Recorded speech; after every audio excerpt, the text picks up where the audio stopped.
નમસ્કાર બાળકો, chapter number 4 માં આજે આપણે અણુઓનો આકાર શીખી લીધા પછી ક્વોન્ટમ યાંત્રિકી નમૂનામાં છીએ.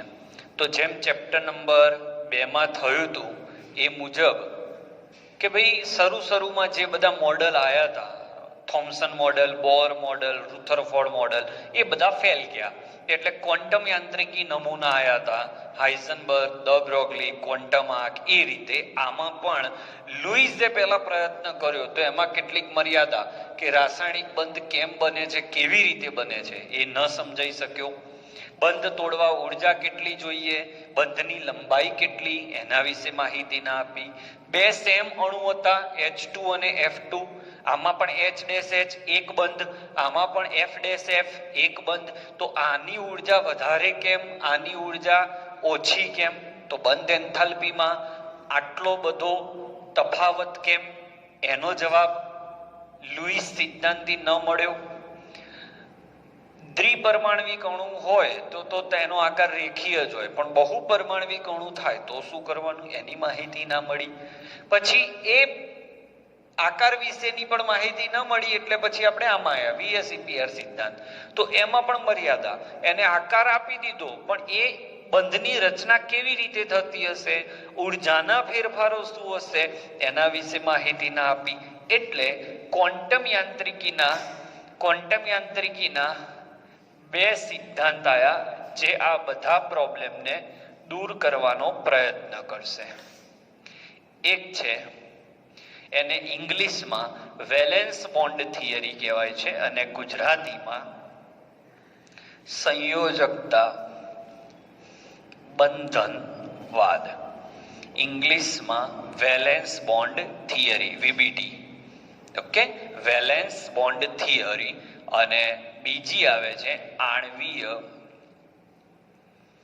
કક્ષક વાદ, એટલે મોલેક્યુલર ઓર્બિટલ થિયરી. ઓકે, તો હવે આ ચેપ્ટરમાં આ બે કોન્સેપ્ટ આવશે, પછી ચેપ્ટર પૂરું થઈ જશે. તો સ્ટાર્ટ કરીએ આજે એમાંથી એક, અને કઈ આજેના જે પૂરો નહીં થઈ જાય, આગામી એકમ કસોટીમાં આ ચેપ્ટર છે જેટલે સુધી ચાલે, જ્યાં સુધી આવડે ત્યાં સુધી લખજો. જે પોઈન્ટ ના ચાલ્યા હોય ના લખતા, એની ઓરમાં કંઈક હું આપી દઉં એ લખી નાખજો.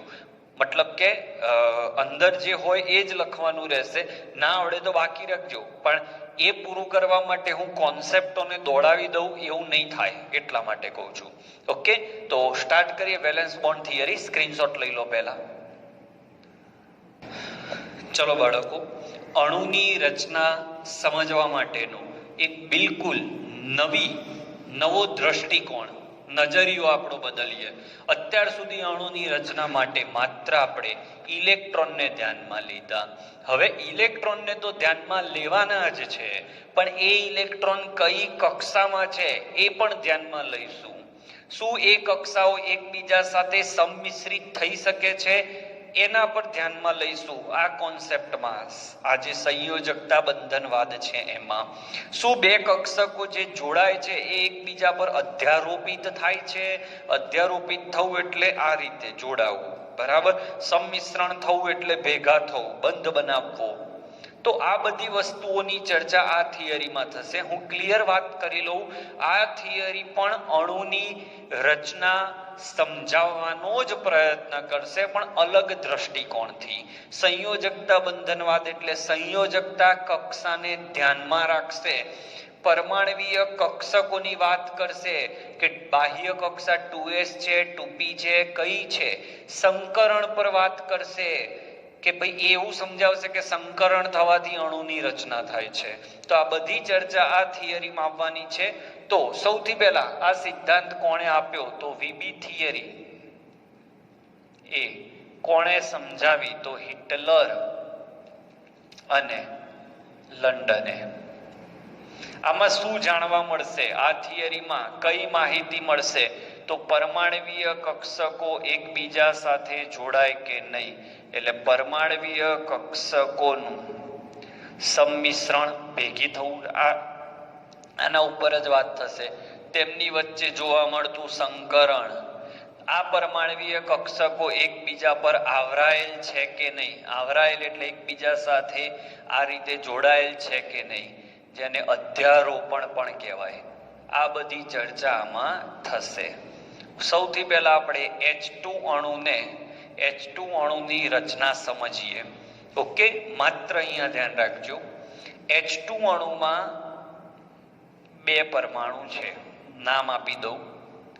આને HA કહી દઉં, HB.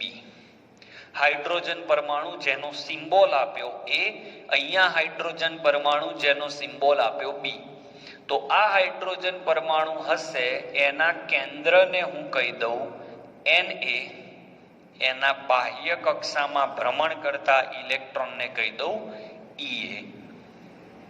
હવે આના કેન્દ્રને હું કહી દઉં Nb, અલગ ઓળખવા માટે, અને આના બાહ્ય કક્ષામાં ફરતા ઇલેક્ટ્રોનને Eb.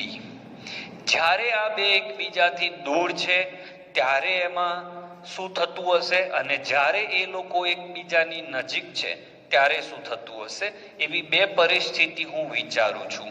તો સૌથી પહેલા પરિસ્થિતિ એક વિચારું કે HA અને HB એકબીજાથી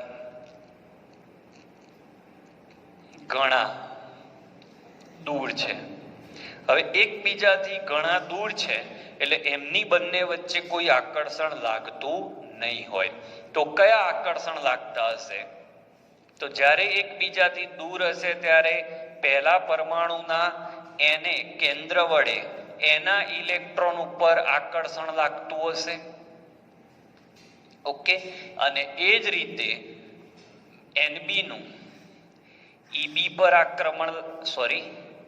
આકર્ષણ લાગતું હશે.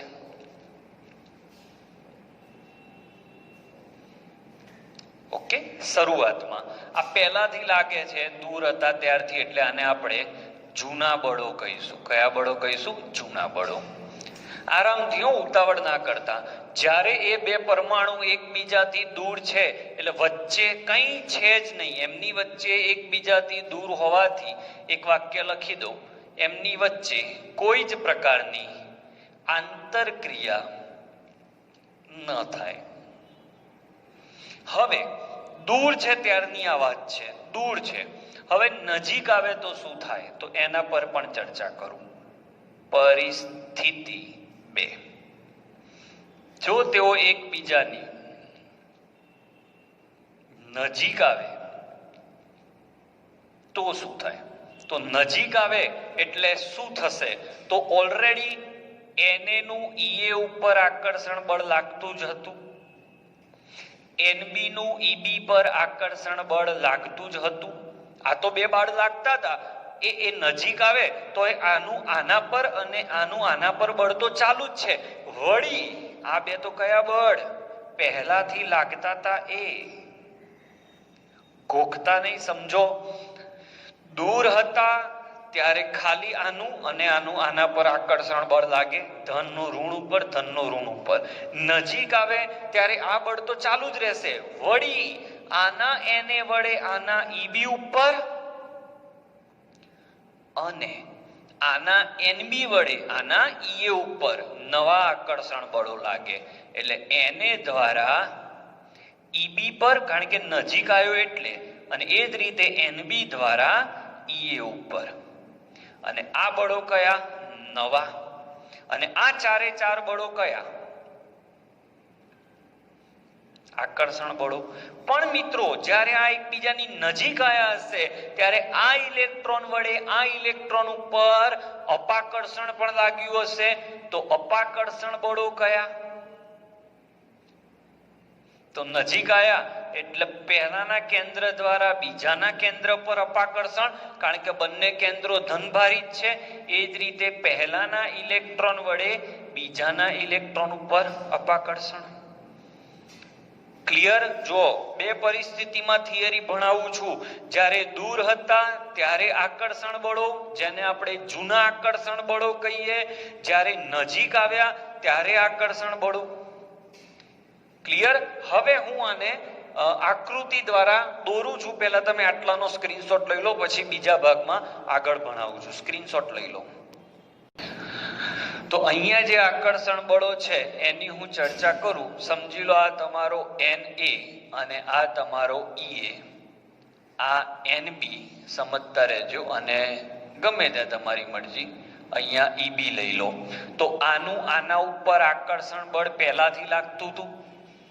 એ જ રીતે આના ઉપર આકર્ષણ બળ પહેલાથી લાગતું હતું. એટલે જે ડાર્ક લાઈન દોરું છું, ડાર્ક લાઈન એ જૂના બળો છે, પહેલાથી લાગતા હતા એ. હવે નજીક આયા એટલે શું થશે? નજીક આયા એટલે હવે એમના ઉપર અપાકર્ષણ બળો લાગશે અને આકર્ષણ બળો પણ લાગશે. તો પહેલા આકર્ષણ બળોની વાત કરું. નજીક આયા એટલે આમની અને આમની વચ્ચે પણ આકર્ષણ બળ લાગ્યું, અને એ જ રીતે આમની વચ્ચે પણ આકર્ષણ બળ લાગ્યું. પણ આ નવા બળો, તો બોલો આ આકૃતિ શેની દોરી મેં?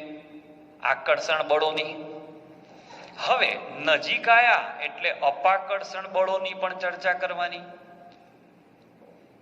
તો કયા અપાકર્ષણ બળો આવે? તો Na નું NB પર અપાકર્ષણ, એકબીજાને ધક્કો મારશે. અને એ જ રીતે અહીંયા EA હતો અને અહીંયા EB, તો આના પ્રત્યે પણ અપાકર્ષણ. તો અપાકર્ષણ દૂર મોકલે અને આકર્ષણ નજીક લાવે. તો એની એ જ વાત. આઈ થિંક તમે ક્લિયર હશો. જ્યારે દૂર હતા ત્યારે એ લોકો વચ્ચે ખાલી આ જ આકર્ષણ બળો હતા. નજીક આવ્યા એટલે જૂના આકર્ષણ બળો તો એઝ ઇટ ઇઝ રહ્યા. વળી એકના કેન્દ્ર દ્વારા બીજાના ઇલેક્ટ્રોન ઉપર આકર્ષણ અને બીજાના કેન્દ્ર દ્વારા પહેલાના ઇલેક્ટ્રોન ઉપર આકર્ષણ. આ પણ નવા આકર્ષણ બળો લાગ્યા. નજીક આવ્યા એટલે પછી અપાકર્ષણ બળોની પણ ચર્ચા કરવી પડી. તો હવે વસ્તુ એ છે કે અણુ રચાશે કે નહીં રચાય એની વાત મુખ્ય આવવાની છે. અણુ રચાશે કે નહીં રચાય એની ચર્ચા આપણે કરવાની છે. તો આનો સ્ક્રીનશોટ લઈ લો, એટલે હું તમને અણુની ચર્ચા આગળ કરું છું. તો મિત્રો, જૂના આકર્ષણ બળો અને નવા આકર્ષણ બળો એવા 4 અને અપાકર્ષણ બળો 2. હવે પ્રશ્ન એ થાય કે બોલો હવે જવાબ આપો. H2 અણુ રચાય છે અને રચાય છે તો કેમ રચાય છે? તો જવાબ કે હા, H2 અણુ રચાય છે. હવે કેમ એની વાત કરું તો પ્રાયોગિક રીતે સાબિત થયું છે. પ્રાયોગિક રીતે કોઈ પણ અણુ માટે આ વાક્ય ફાઇનલ છે. જે અણુ રચાય છે એ બધા માટે આ વાક્ય લખી શકાય.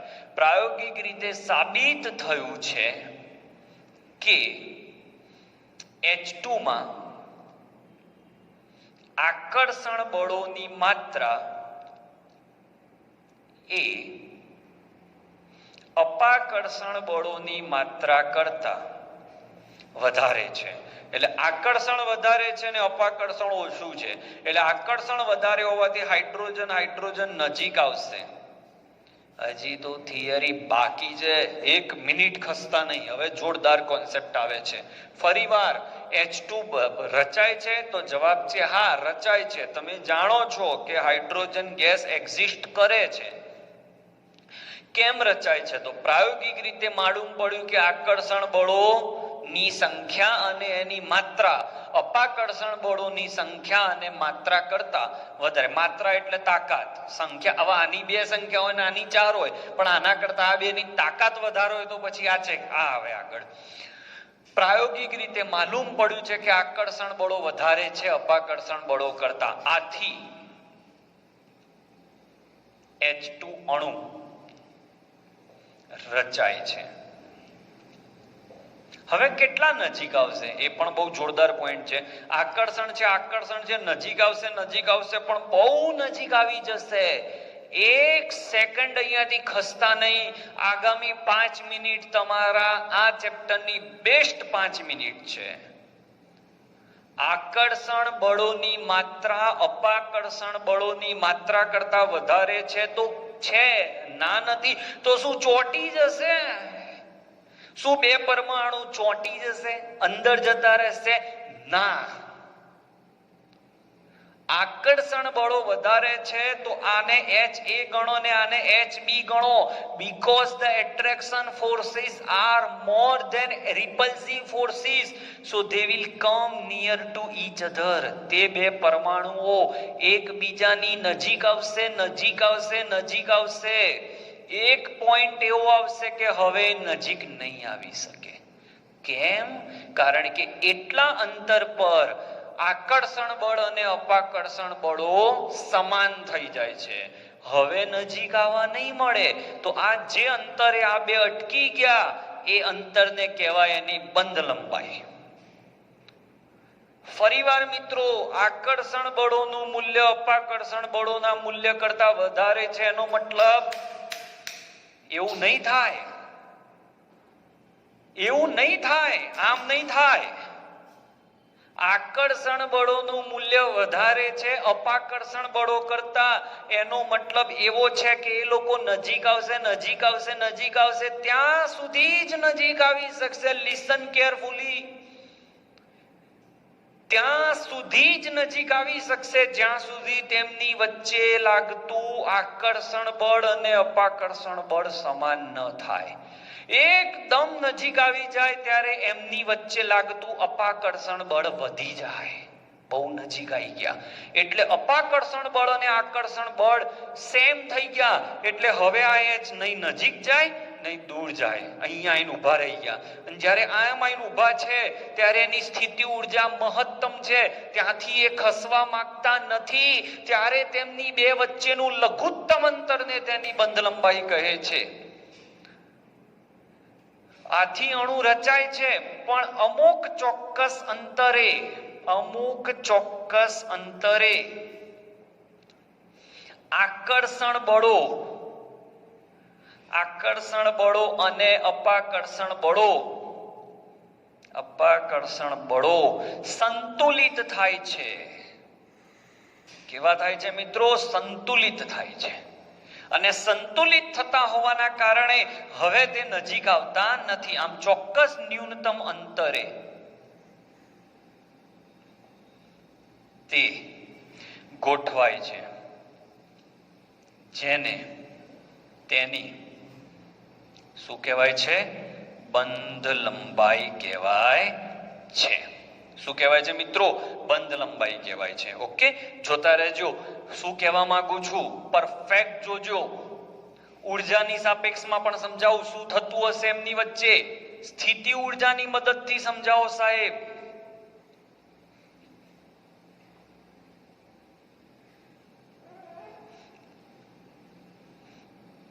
આ ઉર્જા આપણે લઈ લઈએ, બરાબર. અહીંયા આપણે ધારી લઈએ શૂન્ય ઉર્જા, ત્યારે અહીંયા બે H એકબીજાથી દૂર છે, એકબીજાથી દૂર છે. હવે જેમ જેમ આ બે નજીક આવશે, જેમ જેમ એ બે નજીક આવશે એમ એમ એ લોકો બંધ બનાવવાની દિશામાં વધશે. અને 4 ચેપ્ટર ભણ્યા પછી તો તમને ખબર હોવી જ જોઈએ કે બંધ નિર્માણ થાય ત્યારે ઉર્જા મુક્ત થાય. ઉષ્માક્ષેપક ઘટના છે. બંધ નિર્માણની ઘટના ઉષ્માક્ષેપક છે અને ઉષ્માક્ષેપક ઘટના ઉર્જા ઉત્પન્ન કરે. એટલે જેમ જેમ આ નજીક આવશે તેમ તેમ ઉર્જા ઘટશે. એક પોઈન્ટ એવો આવશે કે ઉર્જા ન્યૂનતમ થઈ જશે. આ રીતે આ હાઈએસ્ટ ઉર્જાથી ઘટશે ઘટશે ઘટશે અને ન્યૂનતમ થઈ જશે. અને આ પોઈન્ટે સ્થિતિ ઉર્જા ન્યૂનતમ બને છે. સ્થિતિ ઉર્જા ન્યૂનતમ બને છે, અંતર પણ ન્યૂનતમ બને છે. એટલે સ્થિતિ ઉર્જા ન્યૂનતમ કેમ બની? વચ્ચેની ઉર્જા ક્યાં ગઈ? એટલે ઉર્જા ઉત્પન્ન થાય છે. ઉર્જા ઉત્પન્ન થાય છે એટલે બંધ નિર્માણની પ્રક્રિયા ઉષ્માક્ષેપક છે. ઉર્જા ઉત્પન્ન થવાથી અણુની ઉર્જા ઘટે છે. અને અણુની ઉર્જા ઘટે તો હું 10 વાર બોલ્યો છું કે જેટલી ઉર્જા ઓછી એટલું સ્થાયિત્વ વધારે, એટલે તેનું સ્થાયિત્વ વધે છે, એટલે H2 બને છે. હવે જો આનાથી વધારે નજીક લાવવાનો ટ્રાય જો તમે કર્યો તો આ અણુ તૂટી જશે. એટલે કહેવામાં આવે છે કે આ બે વચ્ચે જ્યારે સ્થિતિ ઉર્જા ન્યૂનતમ છે ત્યારે H અને H વચ્ચેની બંધ લંબાઈ 74 પિકોમીટર છે. તમે વિચારો સાહેબ, લુઈસ, લેંગમ્યુર, આ બધાએ H વચ્ચેનો બંધ કેવી રીતે સમજાવ્યો હતો કે એક H એક ઇલેક્ટ્રોન આપે છે, બીજો H એક ઇલેક્ટ્રોન આપે છે અને બે ઇલેક્ટ્રોન એકબીજા સાથે જોડાઈને બંધ બનાવે છે. આટલી સામાન્ય વાત કરી હતી, પણ તમારા વીબીટી થિયરીએ સંયોજકતા બંધનવાદે કેટલું બધું પ્રોપરલી સમજાયું કે ઇલેક્ટ્રોન નજીક આવે એટલે બંધ બની જાય એવું નથી. એની પાછળ આખી મિકેનિઝમ છે. Listen carefully. પહેલા દૂર હતા ત્યારે આકર્ષણ બળો જુદા, નજીક આયા એટલે જૂના આકર્ષણ બળો તો છે જ, નવા આકર્ષણ બળો પણ આયા, અપાકર્ષણ બળો પણ આયા. પ્રાયોગિક રીતે સાબિત થયું કે આકર્ષણ બળોની માત્રા અપાકર્ષણ બળોની માત્રા કરતા વધારે છે, એટલે પરમાણુઓ નજીક આવ્યા. પણ શું નજીક આવીને એકબીજામાં ચોંટી જશે? ના, અમુક ચોક્કસ અંતરે એ લોકો અટકી જાય છે. કેમ?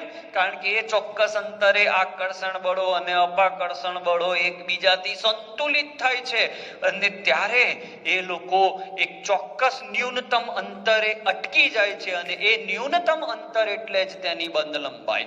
That is the method of VBD. How the bond creates એના પર ચર્ચા કરી. VSEPR એના પર ચર્ચા કરી હતી? ના. લુઈસે વાત કરી હતી? ના. યસ, આ જ બધી તકલીફોને દૂર કરવા કોણ આવ્યું? Valence bond theory. બહુ જ ડીપમાં કોન્સેપ્ચ્યુઅલ વાતો ચાલી રહી છે. મગજ સ્થિર રાખીને ભણજો મિત્રો. એટલે કહું છું, યુનિટ પરીક્ષાઓને ધ્યાનમાં રાખીને ભણવું હોય તો આ થિયરી 5 મિનિટમાં પૂરી થાય અને કોન્સેપ્ચ્યુઅલ શીખવું હોય તો અડધો કલાકે થાય, નક્કી નહીં. તો અહીંયા બે પરમાણુઓ દૂર હતા ત્યારે એમની સ્થિતિ ઉર્જા વધારે હતી. જેમ જેમ જેમ જેમ જેમ જેમ નજીક આયા તેમ તેમ એને ઉર્જા મુક્ત કરી. ઉર્જા મુક્ત કરી એટલે એક ન્યૂનતમ ઉર્જા પ્રાપ્ત થઈ. સ્થિતિ ઉર્જા ન્યૂનતમ થઈ, અંતર ન્યૂનતમ થયું. કેમ? કારણ કે એની ઉર્જા બહાર ફેંકી દીધી. બહાર ફેંકવાથી ફાયદો થાય કે નુકસાન થાય? ફાયદો થાય. કેમેસ્ટ્રી હંમેશા કહે છે કે જેટલી ઉર્જા તમે દૂર કરશો, તમે જેટલી ઉર્જા દૂર કરશો એટલા અણુની પોતાની ઉર્જા ઓછી થશે અને અણુની પોતાની ઉર્જા ઓછી થશે તો અણુ સ્થાયી થશે. અણુ સ્થાયી થાય. કેટલા અંતરે સ્થાયી થયો? 74 પિકોમીટરે. તો આ 74 પિકોમીટરને એની બંધ લંબાઈ કહેવાય. તો H2 અણુ માટે સંયોજકતા બંધનવાદ સમજાવો. કોઈ પણ ડાઉટ રહ્યો હોય તો કોમેન્ટમાં મને જણાવજો. I will try to explain it, but I hope કે તમે ક્લિયર હશો એક્ઝેક્ટલી આની અંદર શું થઈ રહ્યું છે. માત્ર ઇલેક્ટ્રોન આપી દઈને બંધ રચાય છે એવું ના માની લેશો. ઇલેક્ટ્રોન આપવા સાથે સાથે આટલી બધી ઘટનાઓ અંદર થાય. એટલે આ થિયરી લખતી વખતે આકર્ષણ બળો, અપાકર્ષણ બળો પહેલો ફકરો અને પછી ઉર્જા એ બીજો ફકરો અને ત્રીજો એ અણુ સ્થાયી કેમ છે અને ચોથો બંધ લંબાઈ કેટલી. આટલું કરો એટલે H2 અણુ રચાય. આમ જેટલા પણ અણુ રચાય છે એ બધા અણુ, જેટલા પણ અણુ રચાય છે એ બધા જ અણુ શું છે? તો એ બધા જ અણુમાં આવું થતું હશે. ઓકે. અને આ જ વસ્તુ ઊંધી કરો. હવે H2 માંથી આ બે અલગ પાડવા છે તો જેટલી ઉર્જા ઉત્પન્ન થઈ એટલી પાછી આપો. જેમ કે H2 માંથી સમજો કે મારે H અને H છૂટા પાડવા છે તો આટલી ઉર્જા તમારે આપવી પડશે, 435.8 કિલો જૂલ.